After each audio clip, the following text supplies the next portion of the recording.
이번 사안은 보이스피싱 전달책에 관한 사안인데요. 결론을 먼저 말씀드리면 이 사안도 저희가 집행유예를 받은 사안입니다. 다만 이 사건이 저희한테 왔을 때는 이분이 전달한 여러 건수 중에서 일부가 먼저 선고가 있었고 그 뒤에 저희한테 온 사안입니다. 통상적으로 전달 횟수가 많아지게 되면은 일단은 무죄는 좀 힘들어지고 그 다음부터는 집행유예를 노려야 되는데요. 집행유예를 받기 위해서는 합의금이 어느 정도 들어가는 것도 사실입니다. 근데 돈 없이 좋은 결과를 받기 위한 방법이 있는데 그것이 바로 병합을 하는 것입니다.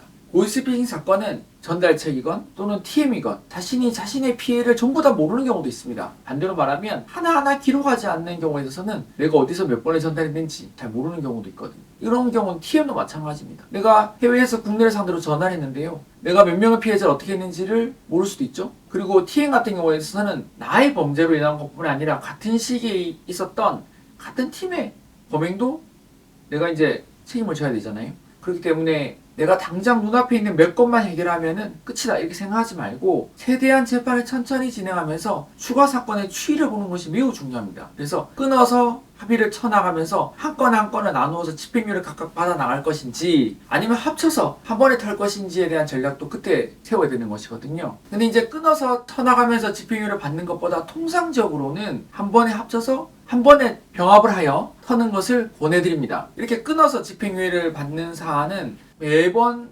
집행유예가 터져줘야 되는 이러한 좀 부담감이 있는 것도 사실이거든요. 형사재판이라는 것은 허황된 결과, 안 되는 것, 하지만 내가 하고 싶은 것 이런 것들 분명하게 좀 구별할 필요가 있습니다. 분명하게 현실적이고 효율적인 방향을 통해서 내가 가진 주어진 상황, 내가 가진 합의금, 내가 가진 여건 이 모든 것들을 고려한 다음에 그 중에서 가장 내가 할 수 있는 최선의 방법을 도출해내는 것이 중요하며 그것이 어떤 것인지를 이제 저희 변호사들이 이런 사건의 전문인 변호사들이 도움을 드리는 것입니다. 일반적으로 피고인 입장에서 내가 하고 싶은 일이 있고요. 반대로 내가 해야 되는 일이 있거든요. 통상적으로 일반적인 사람 입장에서는 한 번의 사건을 다 해결한다고 하면 그것을 부담을 느낄 수가 있습니다. 내가 요거 빨리 쳐내고 그 다음에 나가서 또 다음번을 합의해야지 하는 것이 통상적인 심리거든요. 하지만 대부분의 경우에 있어서는 사건을 병합하는 것이 어렵지만 그래도 결과론적으로 봤을 때는 보다 좋은 결과를 받는 경우가 상당히 많고 그렇기 때문에 일반적으로는 병합하에 진행을 해서 권해드립니다. 하지만 이 사안 같은 경우에 있어서는 저희가 끊어서 진행을 했다고 말씀드렸잖아요. 그래서 이 사안은 그 중에 있어서 일부 사안에 대해서 집행유예를 받은 것입니다. 그래서 판결문에도 뭐라고 설치가 되어 있냐면요. 피고인들이 각 판시 확정 판결의 범죄와 이 사건 범행을 동시에 재판받았을 때와 형평을 고려해야 된다.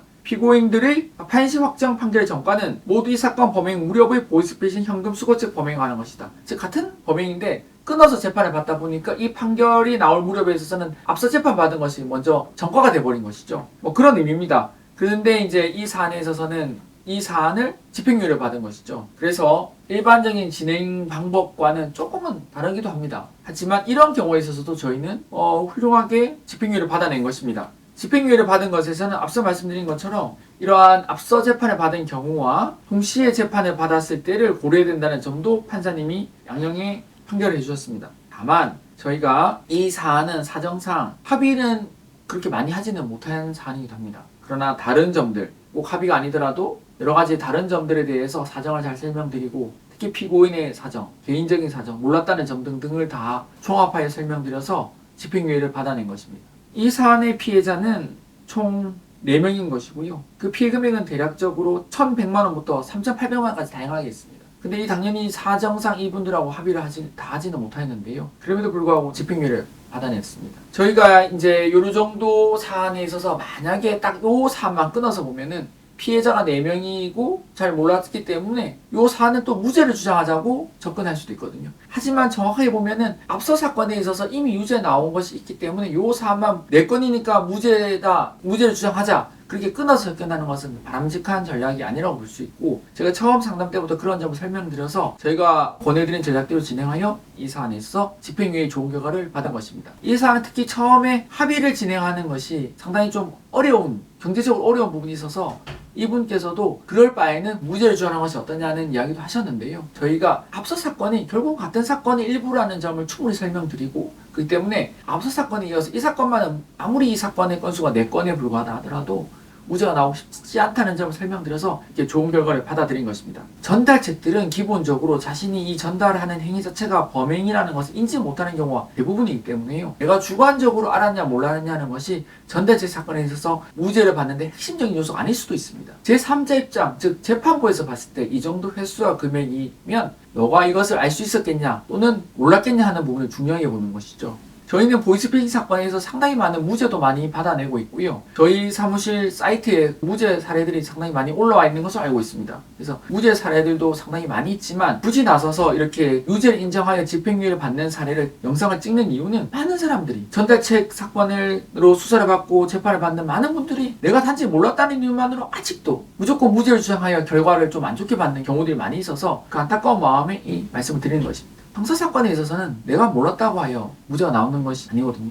마찬가지로 최근에 많이 또 아직도 많이 이야기하는 것이 범죄단체 있잖아요. 내가 범죄단체로 기소받았는데 내가 조폭도 아니고 왜 범죄단체냐 이렇게 생각할 수도 있고요. 심지어는 변호사들도 당신은 동네 선후배들 또는 형 동생들 친구들끼리 같이 모여서 한 건데 그게 무슨 조폭도 있고 위계 질서가 있습니까? 그러니까 당신은 범죄단체가 아니니 범죄단체 부분을 집중적으로 쌓아봅시다 이렇게 말하는 경우도 있거든요. 하지만 그렇게 당장 들리게 달콤한 말, 특히 일반인이 생각했을 때 내 마음에 탁 꽂히는 이러한 달콤한 말은 좋은 결과로 이어지지 않는 경우도 상당히 많이 있거든요. 범죄단체에 대해 싸우는 부분은 제가 다른 영상에도 설명을 드렸으니 오늘은 그 부분에 대해서는 넘어가고요. 다시 한번 이 보이스피싱 전달책 사건 중 여러 가지 범행이 있는 중에 한 가지 중간에 범행이 먼저 재판을 받고 그 뒤에 또 이어진 범행이 있어서 집행유예 받은 사례에 대해서 오늘 말씀드렸습니다. 관련해 궁금한 점 있으시면 저희 법인에 문의 주시면 성실하게 잘 설명드리도록 하겠습니다. 감사합니다.